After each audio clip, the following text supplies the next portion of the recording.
లావణ్య. మేము ఈ రోజున ఇక్కడ అమని అవార్డ్స్ పెట్టడానికి గల ముఖ్య కారణం తక్కువ రేట్లో కూడా ప్రోగ్రామ్స్ చేయాలనే కాన్సెప్ట్ తోటి చినుకు మూర్తి గారు, Kovida arts and culture founder అనూహ్య మేడంతో కలిసి ఈ రోజున శ్రీ మహా ఇన్స్టిట్యూట్ వారి ఆధ్వర్యంలో ఈ ప్రోగ్రామ్ నిర్వర్తించడం జరిగిందండి. చాలా అమూల్యమైన స్పందన వచ్చింది. మాకు ఇంచుమించు ఒక 150 మంది స్టూడెంట్స్ ఈ రోజున పాల్గొన్నారు. ఈ ప్రోగ్రామ్ మొత్తం ఫస్ట్ నుంచి ఎండ్ వరకు మూర్తి సారు ఇంకా వచ్చిన గెస్టులు అందరూ ఉండి చాలా బాగా నటించారండి. ఈ అవకాశం ఇచ్చిన మూర్తి సార్కి, అలాగే ఎప్పుడు మా చినుకు నుంచి కూడా ఇట్లానే అందరికీ రీజనబుల్ ప్రైస్లోనే ప్రోగ్రామ్స్ ఉంటాయి, ఇంకా ఎక్కువ మంది రావాలని చెప్పేసి మేము కోరుకుంటున్నామండి. Thank you. మొదటిగా చీఫ్ గెస్ట్గా వెన్నెల మేడం గారండి, గద్దరు గారి అమ్మాయి. ఆమె మార్నింగ్ జ్యోతి ప్రజల టైంకి వచ్చారు. తన అమూల్యమైన సందేశాన్ని, అలాగే ఒక చక్కటి గీతాన్ని కూడా మహిళల గురించి ఆమె పాడారు.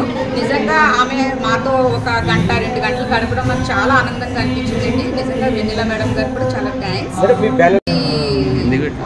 మేము ఇన్స్టిట్యూట్ పెట్టి 2 years అవుతుందండి. ఇది ఇయర్కి వచ్చి ఒక ప్రోగ్రామ్ చేస్తాము. ఇది మాది సెకండ్ ప్రోగ్రాము. అది ఇంత భారీ ఎత్తున చేయడం అయితే ఫస్ట్ సార్ అంటే ఫస్ట్ ఈ ప్రోగ్రామ్ తీసుకొచ్చిన గురువులకి, అలాగే వెనక ఉన్న పేరెంట్స్కి అందరూ కూడా చాలా ఓపికతో, పిల్లలు ఫస్ట్ పేరెంట్స్ కన్నా ముందు పిల్లలు వాళ్ళు మేకప్ వేసుకుని పొద్దున్న 11ంటికి వచ్చి ఇప్పుడు దాకా మేకప్ వేసుకుని కూర్చొని చాలా ఇది చేశారు.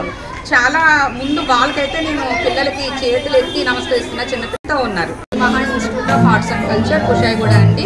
అందులో నేను యోగా నేర్చుకుంటాం. మా యోగా గురువు గారు అజయ్ కుమార్ పాండే గారు. అందులో మా పాప డ్యాన్స్ చెప్తుంది, కూచిపూడి డ్యాన్స్ చెప్తుంది. తను పేరిణి దేవి గారి దగ్గర 15 సంవత్సరాల నుంచి నేర్చుకున్నారంటే రీసెంట్గా మేము స్టార్ట్ చేయడం జరిగింది.